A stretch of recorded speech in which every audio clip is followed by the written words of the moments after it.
Effective communication is the backbone to any project, but especially stakeholder communication. And in this video, we're going to look at the key insights needed to have excellent stakeholder communication so that you can master it. What is stakeholder communication? Well, stakeholder communication is how you communicate with individuals who are invested in your project. And those individuals can range from your project team to sponsors to steering committee to customers, even end users. So these are anybody who has any type of investment in the project. Now, some forms of communication, standard ones we see in projects are usually emails and meetings and some form of reporting mechanism, which is all fine. And we're all that probably are used to using those types of methods. The key is, are you using them effectively? And that's what we're going to start getting into. Before we get into my tips on mastering stakeholder communication, for you, I have this. These are the 6 tips that you need to know to keep your projects from struggling. And the good news is you can get it right now underneath this video in the link below. Create a communication plan. What? Adriana, are you serious? You want me to create a project plan and a communication plan? Like, how many plans do I have to create? Okay, I get it. Yes, this is really important for effective communications with your stakeholders. You really need to lay out what are those methods that you're going to communicate with them. Get very clear with the purpose of those types of communication, the frequency of those communication, how you plan to disseminate that communication, and then you're going to share it with all the stakeholders when you kick off the project. This gives clarity for everyone so they understand how you're going to be communicating with them, interacting with them. Now, the good news is if you're wondering how to create a communication plan, I have you covered. In the YouTube search bar, just type in Adriana Girdler communication plan and a video will pop up that will show you that detail. Listen as much as you share. Now, some people say to me, Adriana, why is communication part of listening? Or why is listening part of communication? Because it's so easy as project managers, we're constantly leading, we're guiding, we're giving instructions, giving direction. We're constantly talking, let's be honest. We have to. We're always, whether it's talking and giving status updates, directing the team. But one of the most fundamental things you can do with communication, generally speaking, is listening. But with your stakeholder communication in projects, it's really listening and understanding what they're saying to you so that you can build trust. Because if your team starts communicating with you, you want to be able to pick up on the cues that they're saying to you to make your project better. That's all part of that communication plan. Now, why do I even bring this up? Because an example that I want to give you is one that I experienced myself with a client. We were working on a brand launch. Marketing was in charge of it, and marketing, they knew their stuff. But we had all these other supporting departments in there as well. And a few of them, from a compliance perspective, were actually highlighting a few issues that they had concerns with. Marketing was not paying attention. And I could have easily just gone with the flow, and you know how it is, right? Oh, they don't know quality, this, that. We all kind of, figure, hey, my department's the best. I know what I'm doing. Just let me do what I need to do and get out of my way. But that's not going to be great communication. It's actually going to impact and create risks to your project. That's why communication is so critical.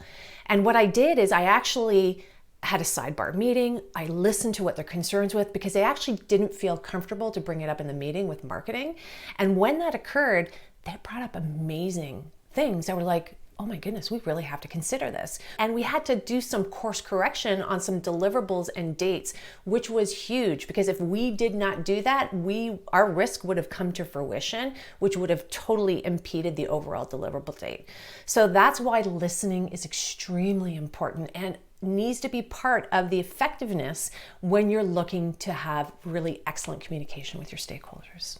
Before we get into the rest of the tips, not only do I have this free content here on YouTube, I have this. If you want to go to the next step with me and you want to learn more at a premium level, you can enroll in Slay Project Management. It's the exact process I use for all my clients, including all the tools you'll need. I've put the link in the description box below. Keep everyone in the loop. This is about mindset. This is different than the communication plan because mindset is when things are popping up as it happens. Not only are you ticking off your task list and ensuring things are on track, you're also in the front of your mind going, who else do I need to talk to? Who else needs to be aware of this or what's happening? This goes above and beyond the communication plan. Your communication plan that I said originally is just the stuff you need to lay out of the structure, but this is the mindset of keeping everyone in the loop. So there's ways to go about doing this. You can do a mindset by picking up the phone and really connecting with someone on that way to give them, hey, I just want to give you heads up, this is happening, it's coming down the pike, I'm just dealing with it right now. So when you see it, just so you know, you can do it with a chat. You can do it with email. And in fact, in my Slate Project Management course, my students have these template emails, which is really helpful because then you can just cut and paste and change a few things. So it's not a lot of work on your end to create that in the loop email. It's just those simple little things that takes 2 seconds, but it's a mindset. Set expectations on how you're going to communicate with each different stakeholder. So even though you have your communication plan, which says what are you going to do, the methods of communication, how you're going to do that with each stakeholder will be a little bit different. Why? Because your one stakeholder, which is your project team, is so much different. You're with them constantly all the time. They're subject matter experts. So how you're going to communicate with them, the expectation is going to be much different than, let's say, your steering committee, which is made up of senior executives, which they're there to remove roadblocks, and you probably see them every 4 to 6 weeks, depending on your frequency. And the types of things you talk to them are more high level and more of a progress status. So what you're going to do and how you communicate in those expectations are so much different. So my expectation for my project team is that I need to have an idea as to what they're doing, how they're doing it.